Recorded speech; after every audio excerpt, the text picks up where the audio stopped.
January 1961. A new American president, the firstborn of the 20th century, takes office. Let the word go forth from this time and place to friend and foe alike that the torch has been passed to a new generation of Americans born in this century. During the election campaign, John Kennedy had promised to get America moving again.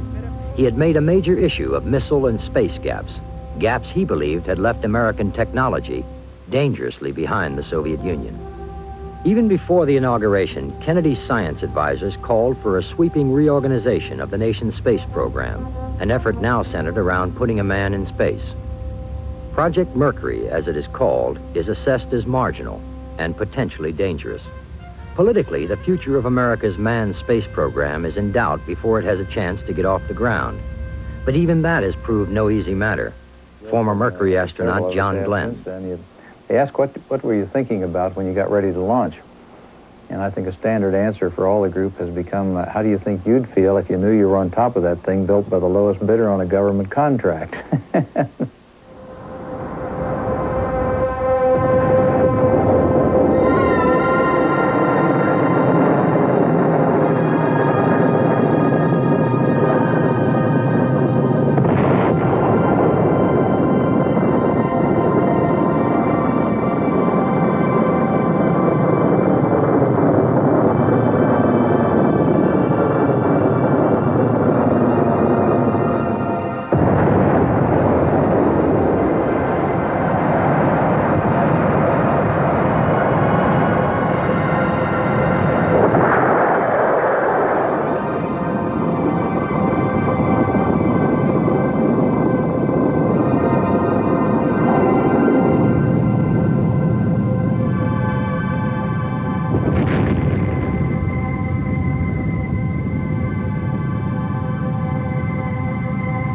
Other mishaps are not nearly as spectacular, but just as embarrassing. Mercury flight director Chris Kraft on his first Redstone missile launch. The thing I remember most about it was that when it lit off, I saw this big pile of smoke, and I'd never seen a Redstone launch before from the flight director's seat, and I had a television screen in front of me, and this smoke I went and I saw this thing clear the television screen, and I thought it was a missile. It wasn't a missile, it was all our escape rocket went off. And I said, my God, look at the acceleration. And then the smoke cleared and the missile was still there. And I was really shocked by all that. I remember it was quite a bad day. With the National Aeronautics and Space Administration facing a very uncertain future, no one is interested in running the agency. In frustration, Kennedy turns to his vice president, Lyndon Johnson. A longtime advocate of an aggressive space program from his days in the Senate, Johnson is given the task of finding someone to run NASA. His choice is James Webb, but like others who have already turned down the job, Webb balks at the offer. Webb's close friend and builder of the Atlas missile, Frank Pace. And he did indeed talk to me, and he did not want it. I had known the vice president, to whom this responsibility had been assigned by the president, quite well. And Jim said, you know, it's very difficult to dissuade Lyndon Johnson once he set his mind. I said, you have not stated it quite accurately. It's somewhere between difficult and impossible. Well, he said, why don't you have a try at the impossible? Well, I said, I wouldn't do it for anybody but you, but I will. So I went to see the vice president, and I said, as you know, Mr. Vice President, Jim and I are very close friends. This is an assignment that he questions that he can handle. And there's also the question of his health. I'm not sure the vice president even heard me, because he said, listen, Frank, he said, Jim Webb is not only the best man, he is the only man to head it, and he is going to. I'll see you later. I went out with my tail between my legs, but I recovered sufficiently to say, Jim, congratulations, you got the job. He said, thanks. In the Soviet Union, Premier Nikita Khrushchev already has in place the man who will run Russia's space program. His name is Sergei Korolev, but during his lifetime he is never identified. The Soviets refer to him only as the chief designer. By the beginning of the 60s, Korolyov had already brought much attention and credit to Khrushchev and the Soviet Union. The launching of Sputnik, the world's first satellite, had surprised the entire world in 1957. By 1959, the Soviets had reached the moon and photographed its backside with a mechanical probe. These were widely publicized achievements, but what was not shared with the world was what Soviet space observer Jim Oberg believes was Russia's first space disaster, an accident that still today has never been confirmed or denied by Western intelligence. One particular catastrophe that was definitely caused by political pressure involved a space shot while Khrushchev was pounding his shoe at the United Nations back in October of 1960. This was a case where a rocket was supposed to be fired, but it didn't fire when the button was pushed. So the general in charge ordered the people out to the launch pad to check out the missile. The safe thing to do is to wait and drain the propellants out and wait several hours. And an explosion occurred, and dozens of people, including the general, were killed. Korolyov himself was probably there, probably at the launch pad in the bunker, and escaped death only by a hair's breadth. Despite the dangers, both Soviet and American test pilots push ahead in their race to be the first in space. For both countries, much of their training centers around the possible adverse effects of weightlessness. In America, the competition is among 7 ambitious young men, the Mercury astronauts. Alan Shepard. I don't think it would be a surprise to you to find out that there was a tremendous amount of competition. It was a situation in which there had been competition in the selection process. It was interesting in that that all of us did work together in the engineering aspects of it. We each had separate assignments, and we would have meetings and bring in things that we had discovered or learned or redesigned or changed during the early days. So there was a camaraderie associated with that, but on the other hand, each one of us knew that only one guy was going to have the first flight. So the competition was there, underlying everything. Despite the internal rivalry, the American astronauts closed ranks on rating the Mercury spacecraft. The capsule was originally designed to fly automatically, leaving the astronaut little more than a passenger. But with 7 test pilots, the issue becomes who will have control. Deke Slayton. When we came on board, of course, there was one little porthole down by a hatch, and the hatch screwed on. There was no way to get it off except, I don't know, 90 and 100 screws in the darn thing that had to be put on for launch and taken off to get you out of there post-launch. So the first 3 things we did, we got a window put in up in front of the pilot so he could see and effectively control the machine, have some visibility to control it. Then we had a control system in it that allowed us to control it. And then the third thing was we got a hatch that would blow off so you could get out of the darn thing. It was going higher, it was going faster, and even though it was designed at that time to operate totally unmanned, and did operate unmanned, of course, the first couple of flights with chimps in them, as a matter of fact, and we got accused of being chimps were the test pilots, and we were the guys following behind kind of a thing, you know, which rankled people a little bit. President. Now I guess this chimpanzee who was flying in space took off at 10:08. He reports that everything is perfect and working well.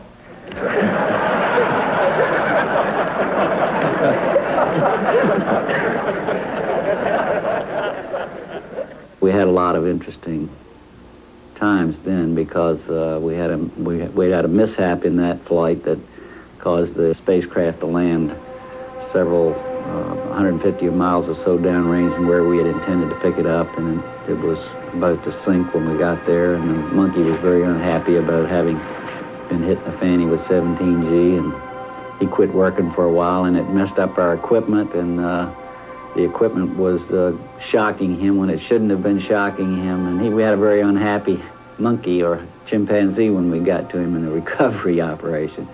That was an interesting experience because what followed that was because we couldn't convince the medical world that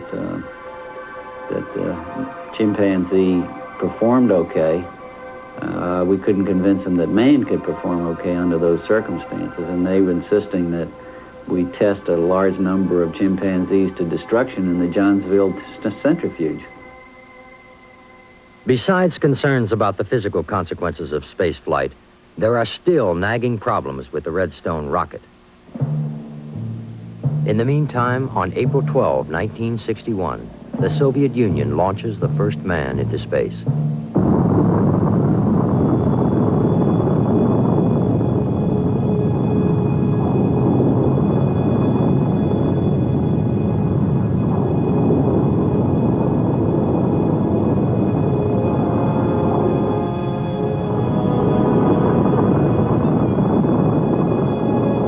He is 27-year-old Yuri Gagarin of the Russian Air Force. In his automatically controlled spacecraft, Gagarin makes one complete orbit around the Earth. Less than 2 hours after launch, this new Columbus of the space age is safely recovered and returns to a hero's welcome on a global scale. America, already behind, had lost yet another lap in the race for space. President, a member of Congress said today that he was tired of seeing the United States second to Russia in the space field. I suppose he speaks for a lot of others. What is the prospect that we will catch up with Russia and perhaps surpass Russia in this field? However tired anybody may be, and no one is more tired than I am, it is a fact that it's going to take some time, and I think we have to recognize it.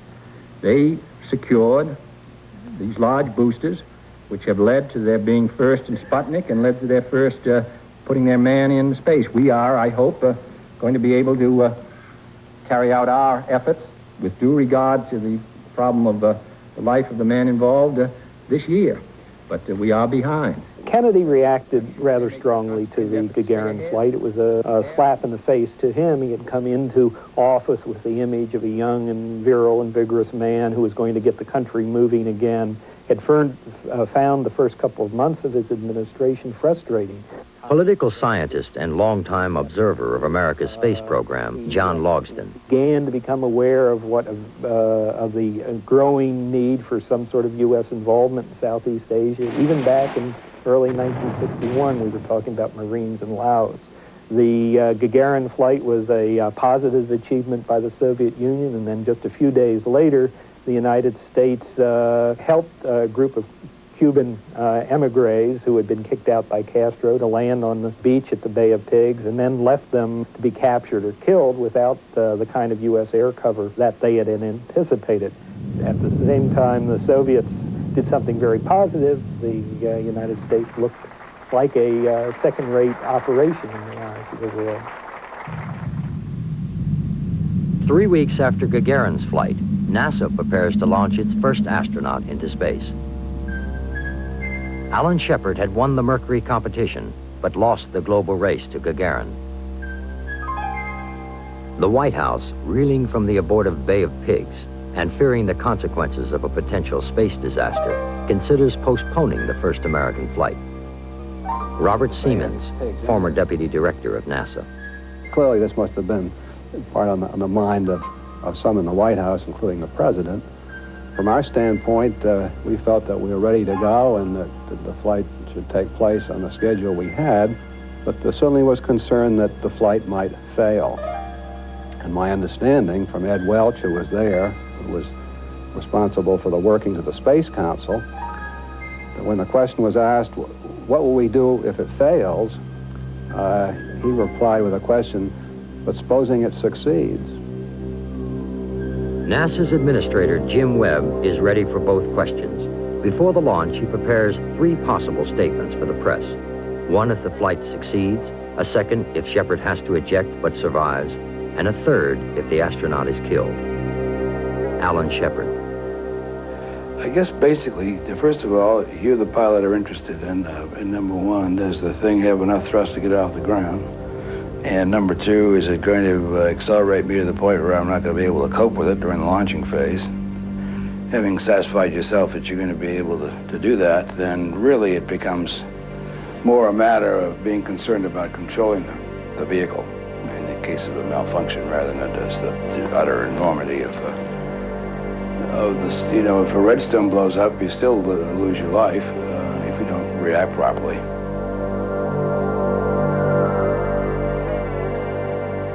I think that that was the most exciting, perhaps, of all the missions. Even the first launches of Saturn going to the moon weren't quite as exciting as the mission with Shepard, because we had been seeing a lot of failures up to that time, and here now we got a man strapped to the top of that firecracker, and it was pretty scary.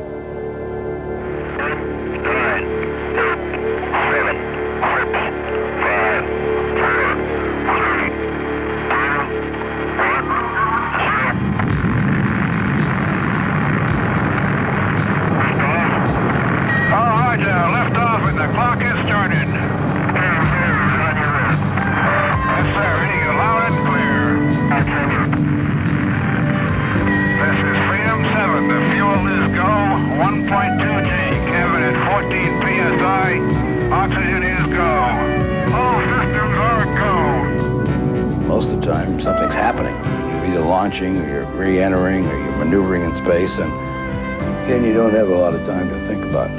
On that flight, maybe 30 seconds in which to look around and gaze upon the Earth from that altitude and see what it looked like and make some kind of profound statement. On the periscope, what a beautiful view. Shepard had been hurled some 116 miles into space and back to Earth on a suborbital flight lasting only 15 minutes.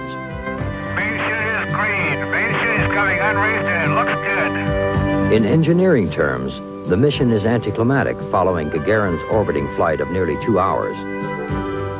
But for a relieved America, it is an unqualified success. Johnson mentioned several times as my wife and I were riding with him in an open car down Pennsylvania Avenue going from the White House to the Congress, Capitol Hill. And there was literally hundreds of thousands of people, I don't know how many, just all lined the streets and waving flags. And comment by Johnson several times that I was a famous man. You know, where are all these people coming from? I thought, you're going to be famous. And finally reached the steps of the Capitol. He says, matter of fact, he says, you are a famous man, he says. And then, let me give you a little advice, he says. In years ahead, now that you're a public figure, let me tell you, never pass up the opportunity for a free meal or to go to the men's room. Typical Johnson. With the success of Shepard's flight, Kennedy's administration has at last a positive American achievement. Alan Shepard, the members of the House and Senate Space Committee who are with us today, and this decoration, which has gone from the ground up here. Recognizing the immense international prestige of space, John Kennedy makes an extraordinary public challenge to the Russians. With only 15 minutes experience in suborbital flight, Kennedy ups the ante by committing America to landing a man on the moon. We take an additional risk by making it in full view of the world. But as shown by the feat of astronaut Shepard, this very risk enhances our stature when we are successful. But this is not merely a race. Space is open to us now, and our eagerness to share its meaning is not governed by the efforts of others. We go into space because whatever mankind must undertake, free men must fully share. In July of 1961, Gus Grissom repeats Shepard's quarter-hour suborbital flight. The flight itself is successful, but after splashdown, the escape hatch blows prematurely. The spacecraft sinks to the bottom of the Atlantic Ocean, and Grissom nearly drowns. Whether Grissom accidentally triggered the escape hatch or it mechanically malfunctioned has never been answered. Following Grissom's flight, the Soviet Union counters with yet another impressive space achievement. Cosmonaut German Titov orbits the Earth 17 times in a flight lasting more than a day. Neither Shepard nor Grissom, launched atop a Redstone rocket, had reached orbit. That requires the larger Atlas intercontinental ballistic missile, a missile with a history of development problems. The man responsible for building the Atlas missile, Frank Pace. Be down there at the Cape to wonder whether that thing was going to go off, to realize that we ourselves had put 40,000 different parts into it, and there were thousands more that came from other places, and that every one of them had to work to get that thing up. I got news for you. That shakes you. I was sitting there really sweating. It is John Glenn who will first attempt to ride atop the Atlas. It sounds very elementary right now, but on my flight, which was the first orbital flight, the things that we were trying to determine, one of the basic things I was to come back with were measurements, hopefully, on what happens to man's senses in space flight. And there were some doctors at that time wrote very seriously about the fact that in weightlessness for a number of hours, your eyes would no longer need to be supported by the structure under the eyes here and the muscle structure there, and would your eyes change shape slowly as you're in orbit for a while, and would this wreck your vision? Some of the doctors had predicted that in the weightlessness of space flight, the fluids of your inner ear would be moving just random motions instead of being held down by gravity as they are right here. And they felt that when these random motions occurred, it might make you so nauseous you would not be able to even make an emergency re-entry if you found it necessary to do that. So I carried along with me little Tygan tablets to take if I started feeling a little queasy. And then they had designed a syringe, a needle, with a spring-loaded needle that if I found I needed this, I could take it out and take the safety catch off and hit my leg with it, and it would drive the needle through the suit into my leg and inject the fluid. All recorders to fast, T-minus 18 seconds and counting engine start. Godspeed, John Glenn. 10, 9, 8, 7,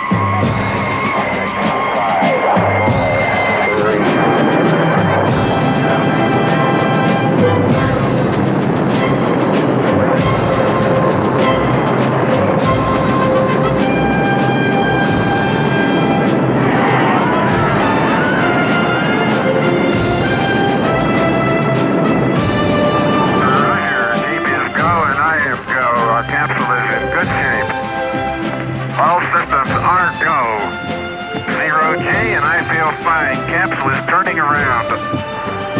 Oh, that view is tremendous. Roger, 7. You have a go. At least 7 orbits. Roger. Understand go for at least 7 orbits. Less than an hour into the flight, Glenn experiences his first sunrise from space. As dawn approaches, he discovers himself traveling in formation with thousands of mysterious fireflies. Yeah, I still have some of these particles that I cannot identify coming around the capsule occasionally, over. Roger, how big are these particles? Over. Very small. I would indicate they're of the order of a 1/16 of an inch or smaller.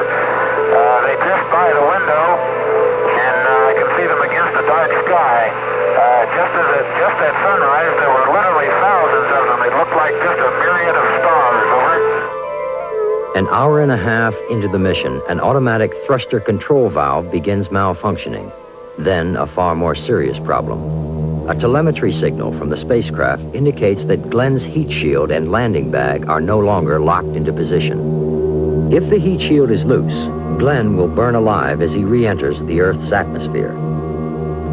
At Mercury Control, fellow astronaut Alan Shepard.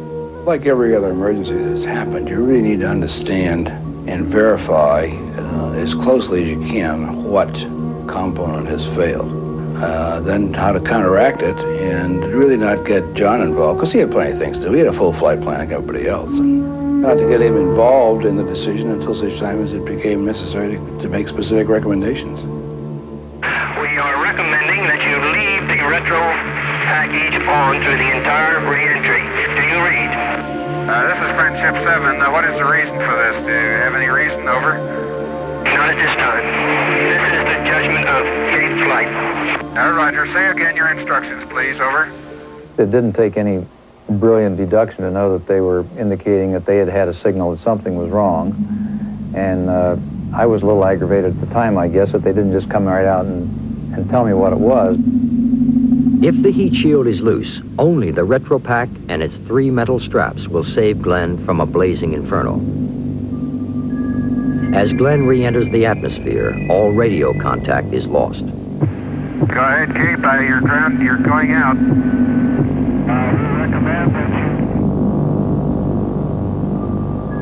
And it made a very spectacular re-entry from where I was, because Once I had started re-entry and the high heat then started burning these parts of the retro pack off, they started coming back past the window where I was looking out like this. I could see these big burning chunks coming back. And at that time, I couldn't be absolutely certain whether it was the retro pack or the heat shield that was tearing up. This is Friendship 7. I think the pack just let go. Friendship 7, this is Cape to your read. This is Friendship 7, a real fireball outside. I can remember, though, thinking that if it's the heat shield tearing up, I'm going to feel the hot heat on my back very soon. But you keep right on working through that time period, and you're trying to damp out the motions of the spacecraft and do the things you're supposed to be doing during re-entry to keep everything under control. And so it didn't do any good to panic at that point, and that's what we had trained to do, and that's what I did. Main chute is on green. Chute is out in race condition at 10,800 feet and beautiful chute.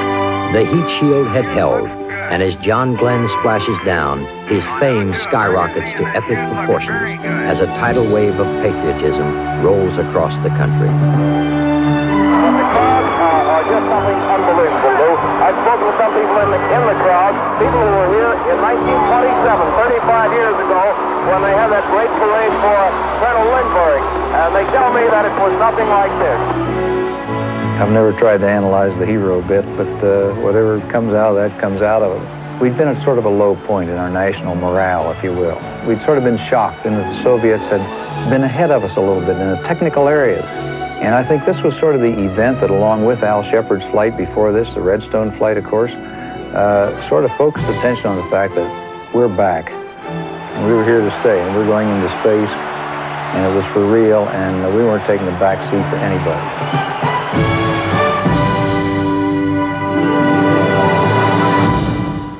While Glenn enjoys his triumph, Deke Slayton fights a losing battle against medical doctors and NASA's administration. Scheduled for the next orbital flight, he is suddenly grounded for an erratic heart rate, a condition NASA had known about for 2 years. Well, I was very upset, to put it mildly. I thought it was uncalled for, and I didn't believe I had a problem, and a lot of people that I had a lot of confidence in didn't think I had a problem. So I thought it was a lousy decision. Time, I still think it was a lousy decision.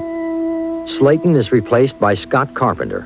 On the second orbital flight, mission planners call for an emphasis on science rather than flight testing of the Mercury spacecraft. I viewed, perhaps too soon on in the program, the flight as an opportunity to evaluate the new environment. But it might have been too soon. It was viewed by most of the other fellows as an experimental test flight. We were there to evaluate the machine that got us there, and my first interest was to evaluate where I was and not the machine that got me there. I was very intrigued by the particles John had seen and had called fireflies. How do they fireflies? There's one outside. Almost like a light snowflake particle caught in an eddy. Turns out they were small ice crystals that adhered to the side of the spacecraft. And I could knock them off at will and see them float by. That was a great pleasure to, you know, I had made an unknown known. I remember, of course, the excessive fuel usage, which gave everybody a much greater concern than it gave me. With his attention focused on experiments and solving the mystery of the fireflies, Carpenter's fuel consumption exceeds the flight plan. Then, an automatic stabilizing system malfunctions. Preparing for re-entry, both manual and automatic fuel systems are mistakenly left running, further consuming fuel that is now reaching a critical level. My fuel, I hope, holds out. There is 1G. Soon after, Carpenter sees smoke drifting through the spacecraft. Getting a few streamers of smoke. There was the flaming piece coming off.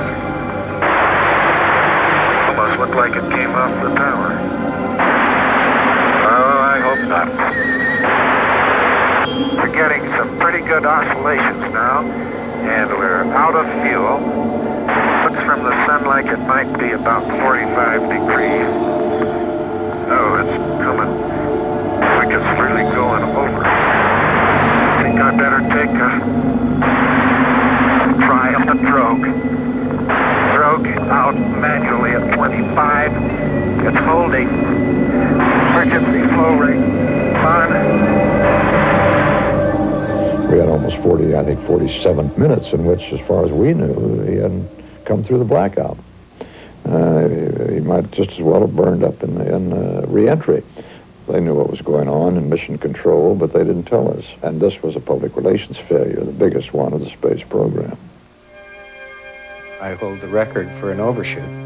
Anyway, I took the rap for that distant impact, and that's all right. That's not important in the overall scheme of scientific inquiry. After Carpenter's re-entry on empty fuel tanks, science experiments are cut back. On the next flight, Wally Schirra concentrates on piloting skills and chalks up a textbook flight. He lands with almost pinpoint accuracy inside of the carrier Kearsarge. You're trying to make very precise motions, not wasted motions.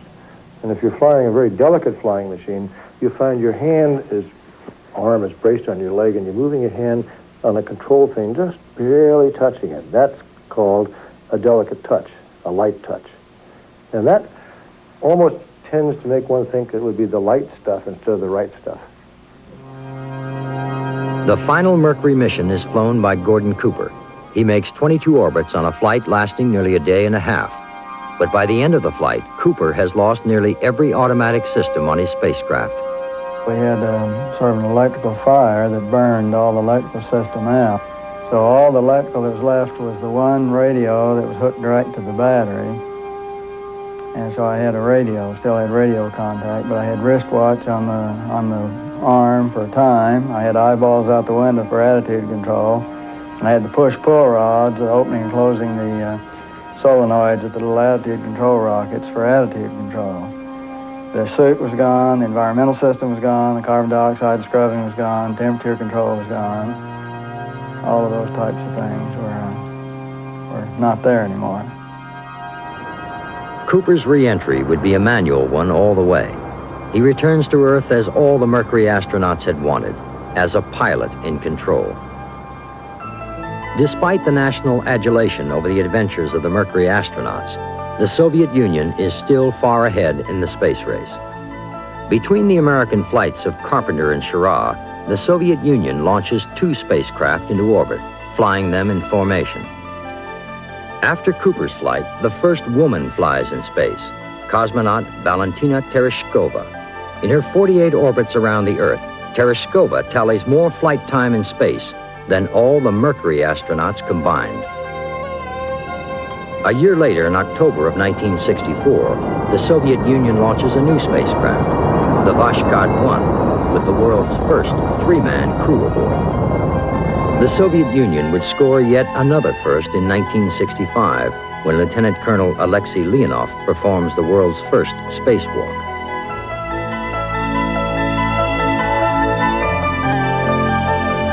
As the space race continues to heat up, the second group of American astronauts is announced to the world in 1962.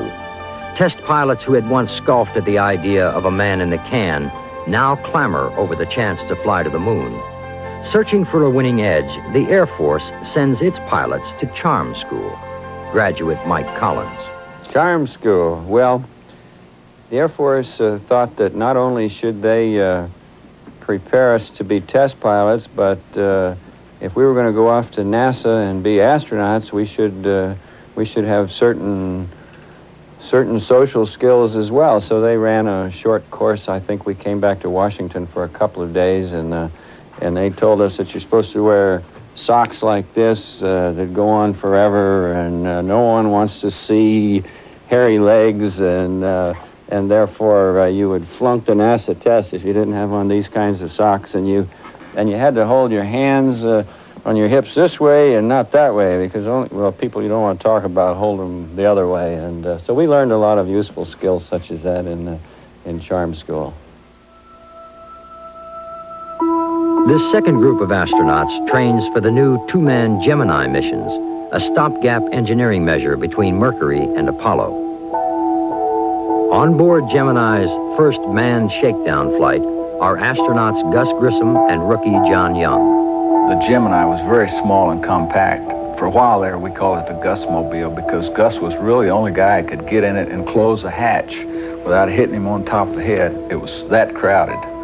It was like sitting in, as I say, sitting sideways in a phone booth. It was really tight. It was a pilot spaceship. Every control in there was right at your fingertips. The displays were just optimum for the job that we had to do, which was ascent, entry, and rendezvous. Ignition. Lift off. But would it fly?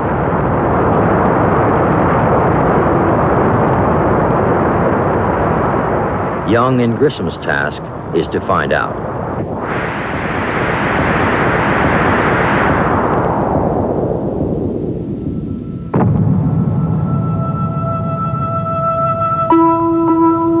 They perform a new space first by using thrusters to change their orbit. This maneuver is the secret to rendezvous, docking, and reaching the moon. Young has also brought another secret with him into space, an unauthorized and smuggled sandwich. Well, we're over the middle of the Pacific Ocean on our one night orbital pass. The sensors that we're using to align the platform weren't working right, so we weren't getting a good platform alignment. Of course, Gus was somewhat nervous about that because we knew if we didn't have the platform aligned properly, when we fired the retro rockets, we might be pointed in the wrong direction, which would leave you up there for a long time. So we were very nervous about that. And as we came over that part of the ocean, I knew that until we got in daylight and could see which way we were supposed to be aligned, it was really no sense worrying about it. So I handed Gus a corned beef sandwich and said, "Here, try this while you're thinking about how to get this platform aligned." And he said I'd get in a lot of trouble over it because there was no mustard on it. He was right about that.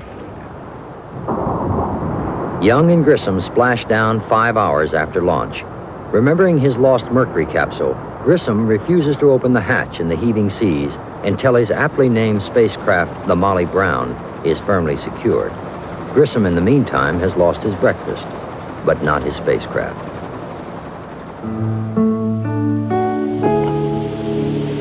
Okay, I'm out. Okay, he's out. Responding to the Soviet Union's first spacewalk, astronaut Ed White steps out to greet the vastness of space on the second Gemini flight.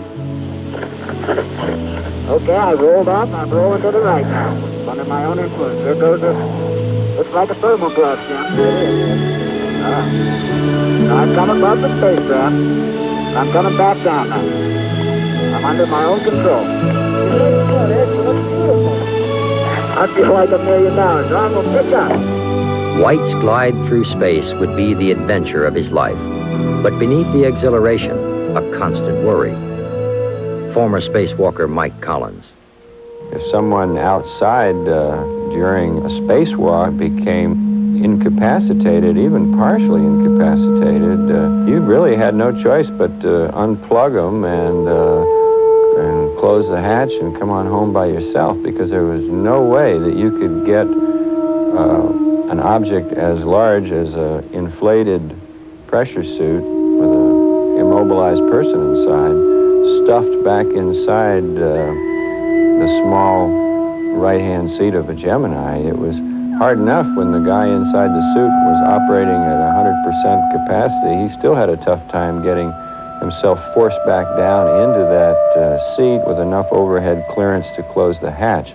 No one could do that for him. Spacewalking is a major and dramatic goal in preparation for landing on the moon.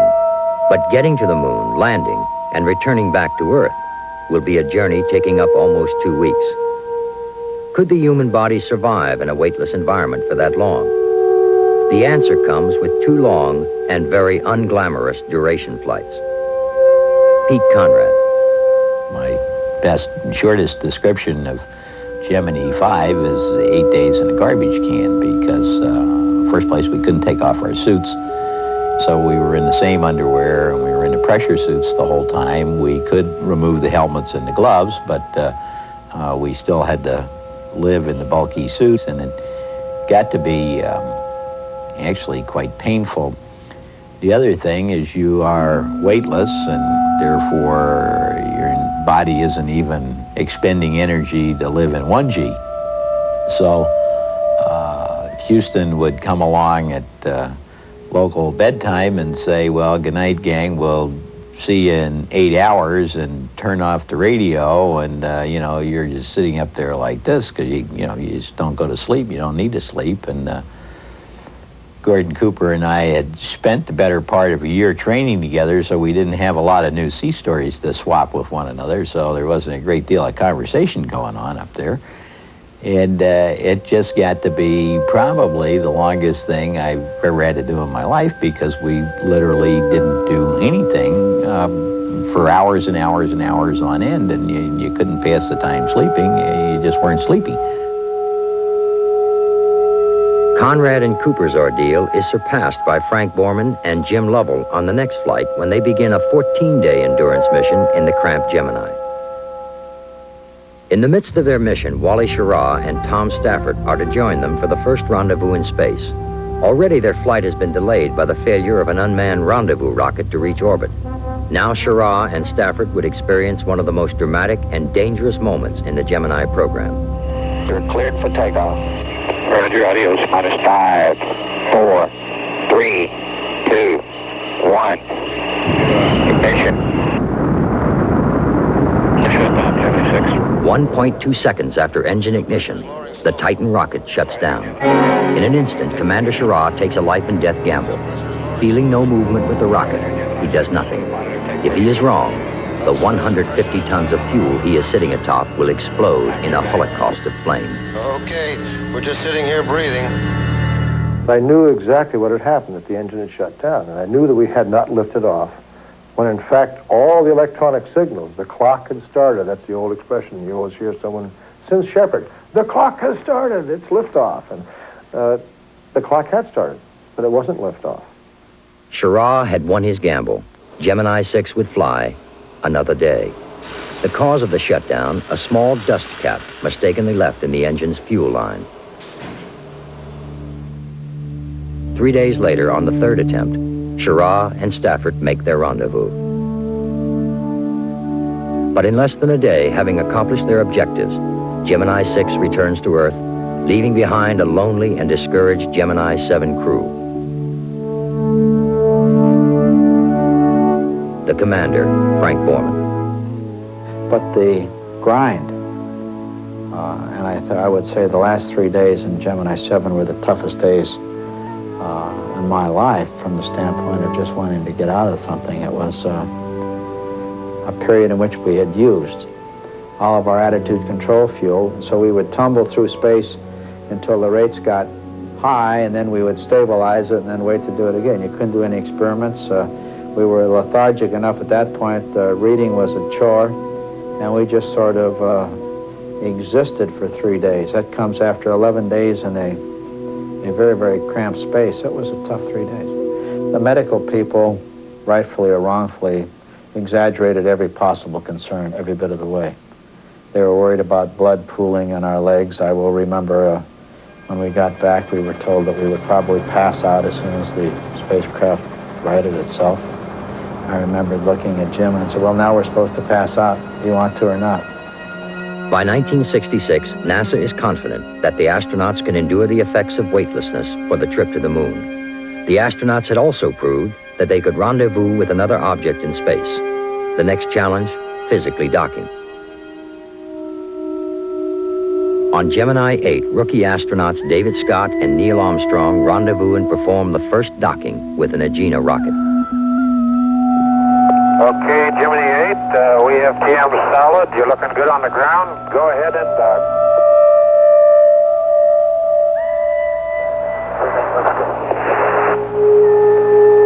And he's really a smoothie. Oh, Roger. Hey, congratulations. This is real good. Okay, just for your information, the Agena was very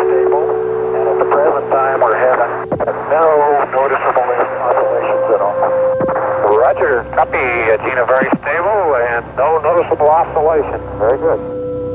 Minutes later, the two locked spacecraft begin to tumble uncontrollably. We got serious problems here with the control. We're coupling end over end, but we're disengaged from the unit. Believing the trouble is with the other vehicle, Armstrong pulls away. But the spinning accelerates and soon reaches a horrifying 60 revolutions per minute. CSQ flight.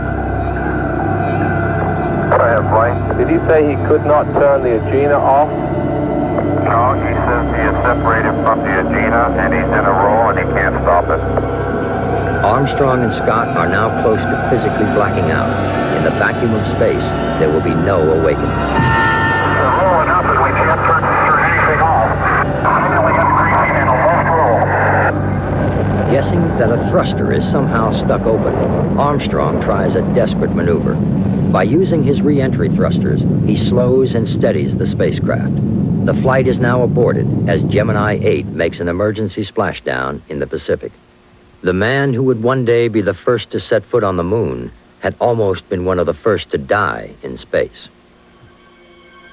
During America's second spacewalk on Gemini 9, Gene Cernan would also come face to face with the harsh realities of space. It was a great adventure and great exposure to old Newton's laws. F equals ma. For every action, there's an equal and opposite reaction. When you push on a spacecraft, it pushes back. And when someone touches you or you're pulled by an umbilical cord or basically a rope and it doesn't pull through your center of mass, then you start spinning in all directions. As for instance, when I turn a valve on the outside of the spacecraft, the valve would turn back and my body, just like I was in water, would start moving in the opposite direction. And as a result, I created a great deal of heat and moisture in my spacesuit. My spacesuit got fogged up. I was outside the spacecraft moving around the world at over 17,000 miles an hour through daytime and nighttime. And it's like driving down a freeway and my visibility was 0, 0. I literally could not see outside my faceplate because it was fogged from the inside. Blinded by his own exertions and still battling against weightlessness, Cernan abandons the rest of his spacewalk and seeks the safety of the Gemini. Being a Navy pilot, it's like flying a mission and coming back to a carrier. The mission is never really over until you land aboard that carrier, and that's one of the most challenging and critical aspects of that entire mission. This was the same way. No matter what I had accomplished on that spacewalk, one of my big tasks was to be able to get back in. It is not until Gemini 10 with John Young and Mike Collins that rendezvous, docking, and spacewalking are all three successfully achieved. We came right into the sunlight, I guess, and I overshot the vehicle and then had to use a lot of propellant to get there, but we got there. And then we used that Agena that we docked with to set a new record. I guess we went up above 400 miles, and you should have seen Mike doing a spacewalk over to this other vehicle in space. I had 4 cameras to take a picture of this event, and none of them were working. It would really, people wouldn't have believed it if they'd seen Mike on there pulling this meteorite package off the other Agena. It would have really been something.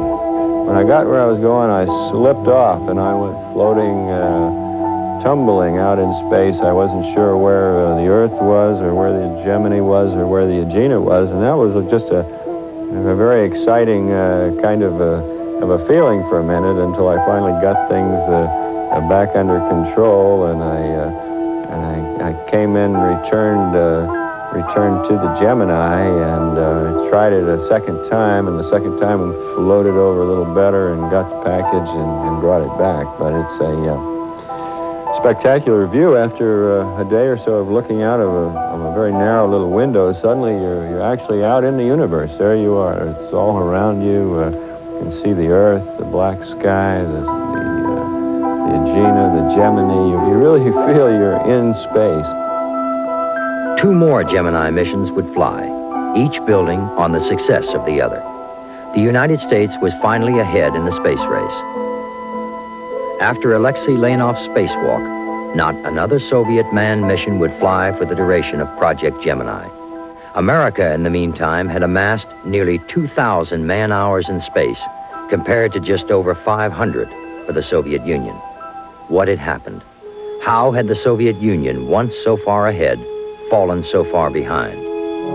Jim Oberg believes that Nikita Khrushchev's emphasis on firsts was the unraveling of the Soviet space program in the 60s. The man in space flights, one man for an hour, then another man for a whole day.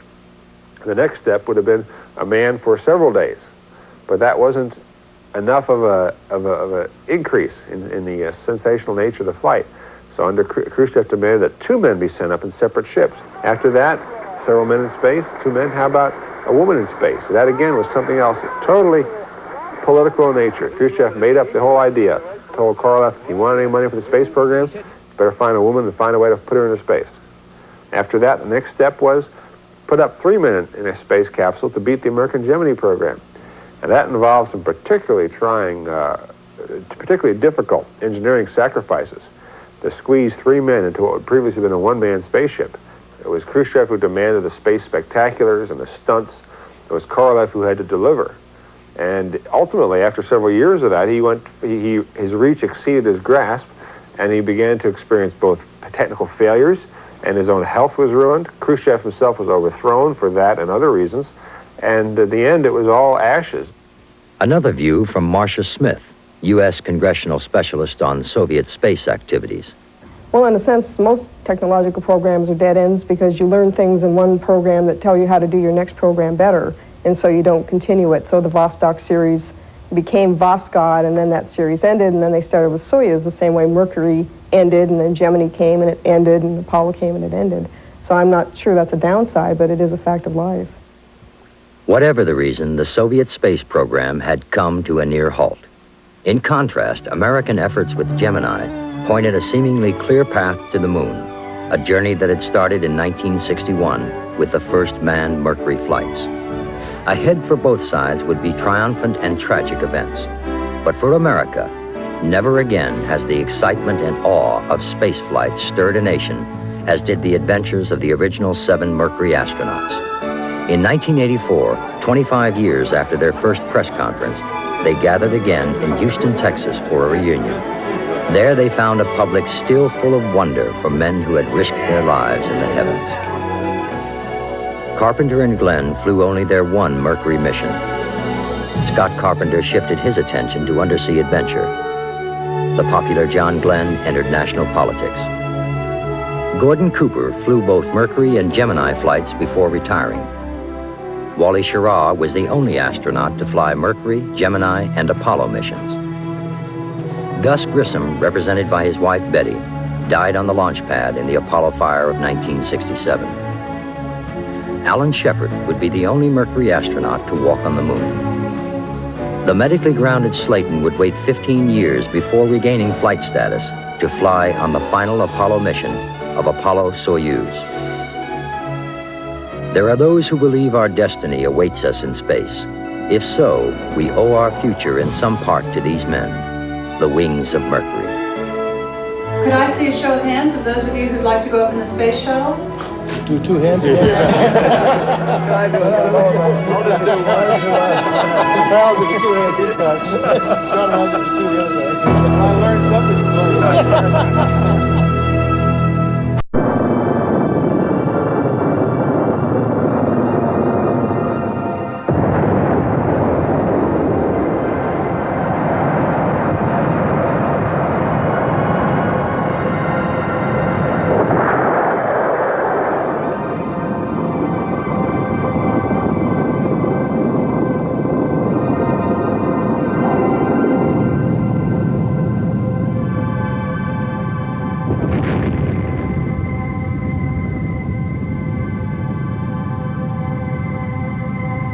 Other mishaps are not nearly as spectacular, but just as embarrassing.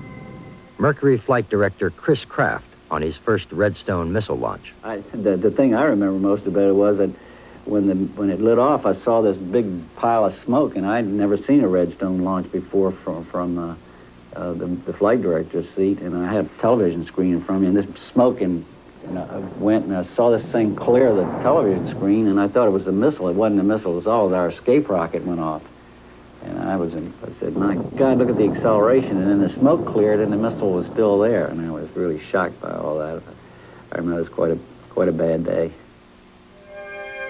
With the National Aeronautics and Space Administration facing a very uncertain future, no one is interested in running the agency. In frustration, Kennedy turns to his vice president, Lyndon Johnson. A longtime advocate of an aggressive space program from his days in the Senate, Johnson is given the task of finding someone to run NASA. His choice is James Webb, but like others who have already turned down the job, Webb meetings and can bring in things that we had discovered or learned or redesigned or changed during the early days. So there was a camaraderie associated with that, but on the other hand, each one of us knew that only one guy was going to have the first flight, so the competition was there, underlying everything. Despite the internal rivalry, the American astronauts closed ranks on rating the Mercury spacecraft. The capsule was originally designed to fly automatically, leaving the astronaut little more than a passenger. But with 7 test pilots, the issue becomes who will have control. Deke Slayton. When we came on board, of course, there was one little porthole down by a hatch, and the hatch screwed on. There was no way to get it off except, I don't know, 90 and 100 screws in the darn thing that had to be put on for launch and taken off to get you out of there post-launch. So the first 3 things we did, we got a window put in up in front of the pilot so he could see and effectively control the machine, have some visibility to control it. Then we had a control system in it that allowed us to control it. And then the third thing was we got a hatch that would blow off so you could get out of the darn thing. It was going higher, it was going faster, and even though it was designed at that time to operate totally unmanned, and did operate unmanned, of course, the first couple of flights with chimps in them, as a matter of fact, and we got accused of being chimps were the test pilots, and we were the guys following behind kind of a thing, you know, which rankled people a little bit. President. Now I guess we...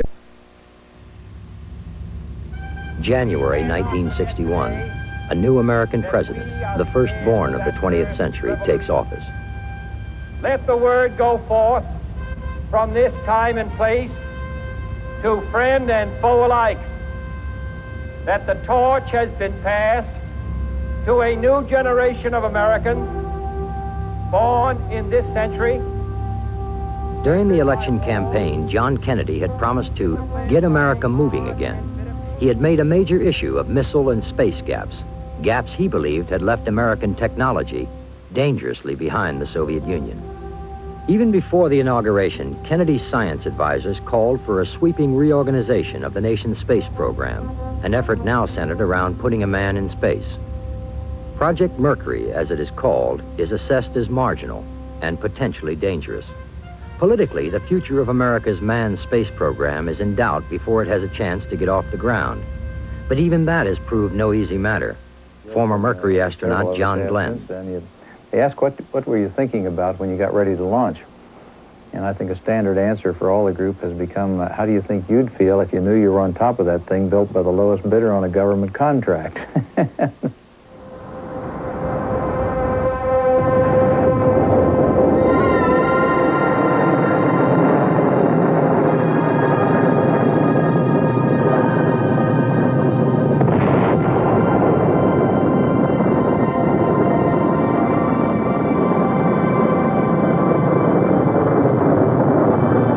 At the offer.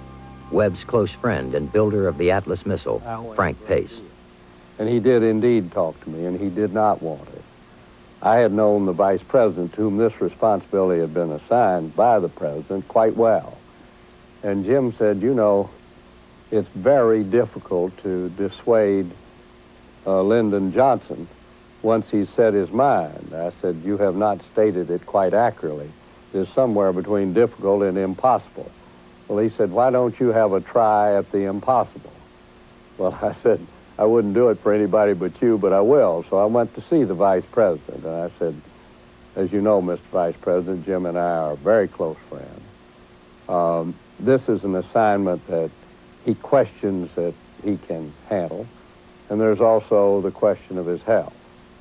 I'm not sure the vice president even heard me, because he said, listen, Frank, he said, Jim Webb is not only the best man, he is the only man to head it, and he is going to. I'll see you later.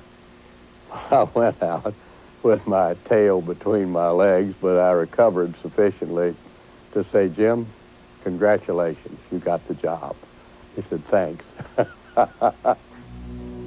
In the Soviet Union, Premier Nikita Khrushchev already has in place the man who will run Russia's space program.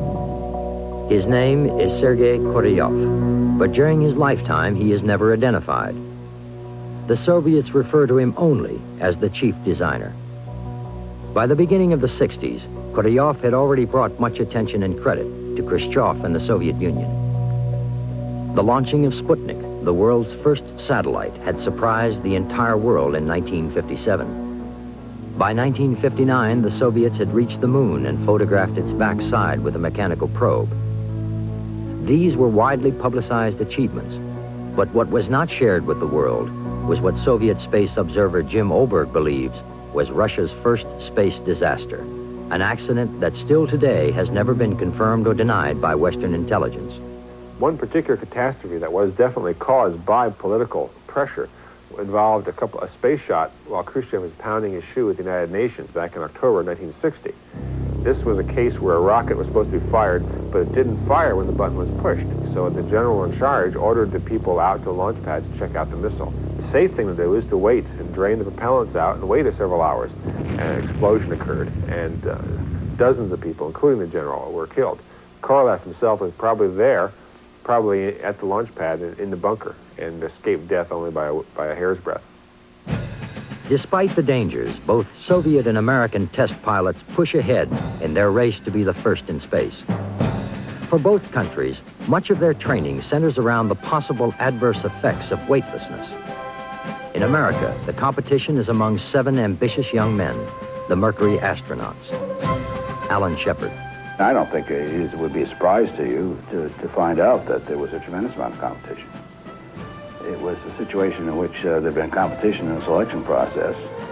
It was interesting in that that all of us did work together in the engineering aspects of it. We each had separate assignments, and we would have